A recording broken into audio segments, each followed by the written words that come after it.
I'm Brittany Lewis with Forbes Breaking News. Senator Ron Johnson questioned DHS officials about border security during Thursday's Senate Homeland Security hearing. The Republican pointed to a chart showing a large surge in the number of border crossings over the past 2 years. He implied that rhetoric from Democratic presidential candidates is what caused this increase, though the timing also corresponds with the start of the COVID-19 pandemic. Take a listen to his questions. Thank you, Senator Rosen. Senator Johnson, you're recognized for your questions. Thank you, Mr. Chairman. We've got dueling charts here. I don't expect you to be able to read all the detail here, but a picture does paint 1,000 words. Just so you know, the gold is single adults, blue are family units, red are unaccompanied children. What we have here is 10 years worth of monthly apprehensions. And what's interesting about this, I kind of told the story yesterday with Secretary Mayorkas, but let me tell a slightly different story. Over the last 8.5 years, on average, we had about 30,000 single adults being apprehended at the southwest border monthly, about 30,000. Very steady. What we had in 2014 was the humanitarian crisis of unaccompanied children and family units exploiting our asylum laws. Same thing happened in 2019. Something different is happening now. First thing you'll see, an explosion in single adults. Now, we're hearing this yesterday and again today that they want to explain this away as from repeat offenders. The chairman's chart showed 25% of the apprehensions were repeat offenders. This is from 30,000 to well over 150,000. Chief Huffman, do repeat offenders account for going from an average of 30 to over 150,000 single adults being apprehended on a monthly basis? Thank you for the question, Senator. I believe you're correct. The math doesn't add up to accomplish. I mean, there is a significant amount of recidivism folks involved in the Title 42s. We know that. We have recidivism back here, too, right? Yes, sir. And going all the way back to when we were counting to 1986, recidivism are in all those numbers. There's no question about that. So there's something else going on here. Let me suggest where you really started seeing the single adults increase was during the 2020 presidential debates when every Democrat presidential candidate said they weren't going to deport anybody and they're going to offer people free health care. Now, again, if you look at the chart, I mean, there's some pretty remarkable breakpoints. For example, number of apprehensions dropped precipitously right after President Trump was elected. People thought our laws were going to change. We're going to tighten up the border, so they stopped coming. They found out, no, nothing really changed, and they started surging. Then President Trump did real consequences. Return to Mexico was a real consequence, and it worked.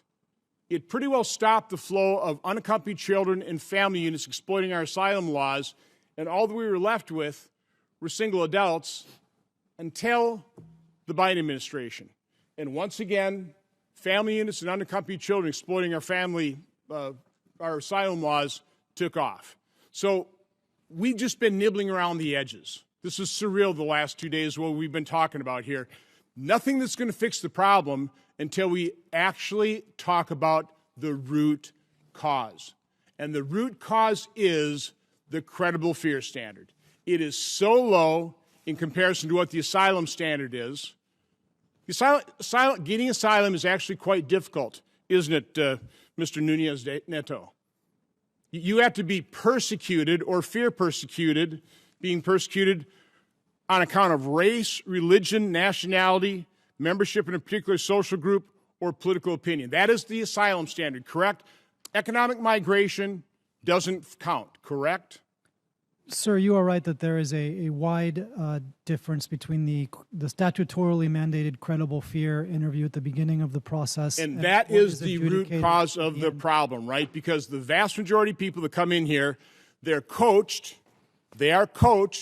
to say that you're afraid to go home, credible fear, and they get waved in, never to have their claim adjudicated, and we have somewhere between 20 and 30 million people in this country undocumented because of that fact. The credible fears bar is so low in comparison to what the actual asylum standard is, and until we fix that, we're going to continue to have this kind of flow, particularly with an administration that's not willing to do what the previous administration did and offer a real consequence. Real quick, what are those consequences we stopped talking about? I mean, the main consequence is expedited removal. We're still doing that, correct? Yes, sir. We are still using expedited removal. So the only other consequence we're talking about is we're not writing down their name. And I don't know, we used to actually remove them like 100 miles or quite a few miles away from the entry point. That was a consequence. Do we do that anymore, Chief Huffman? Yes, sir. We're still having some interior repatriation flights when the flights are available. We do that. We are. Yes, sir. That's correct. So that's still a consequence. So again, so we're still doing some consequences. We still have expedited removal. We're still doing that, and we'll still have that flow. So I guess my question, first of all, for Ms. Mandrala, you talked about disinformation in South America. What is that disinformation?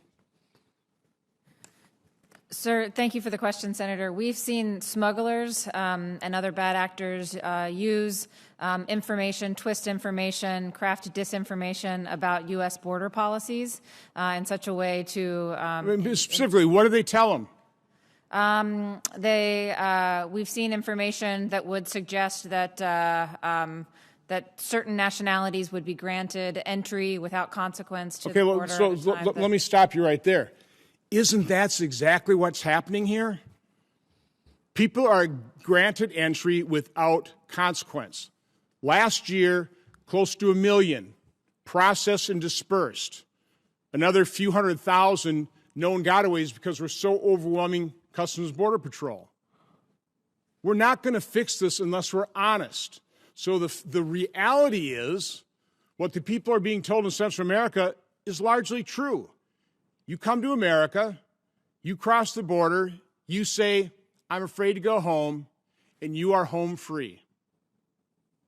Isn't that the reality, Chief Huffman? Isn't that exactly what the agents on the border are having to grapple with? There's nothing they can do because that is the policy of this administration, process and disperse.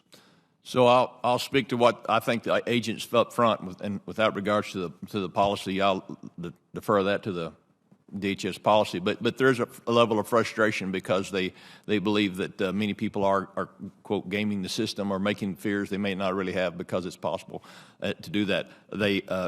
Ideally, though, we'd like to focus those are single adults that we do have a clear path for removal, that we can put into expedited removal. They can have those claims assessed. That's what's well to do. The biggest challenge, as you know, comes when we're dealing with the other populations, such as family units, and that seem to exploit that. And as we go to applying consequences further up, and we intend to, and we have been somewhat, and hopefully we'll be able to increase our consequences of the criminal prosecution aspect as the courts start opening up and we're able to prosecute more cases there. The next concern would be, of course, is that single adults will start becoming family units again, as we've seen in the past. Yeah, they'll sell children to make a family unit. When I was chairman, we had testimony in $84 a child was sold to form a family unit. So there are no consequences being applied here. Well, there was with return to Mexico, but that was dismantled first day of this administration. So again, we have to actually understand what the root cause is. Sure, there are push factors, but the main root cause is the pull factor, the reality that you can come to America, say you're afraid to go home, and you're home free, you get to stay.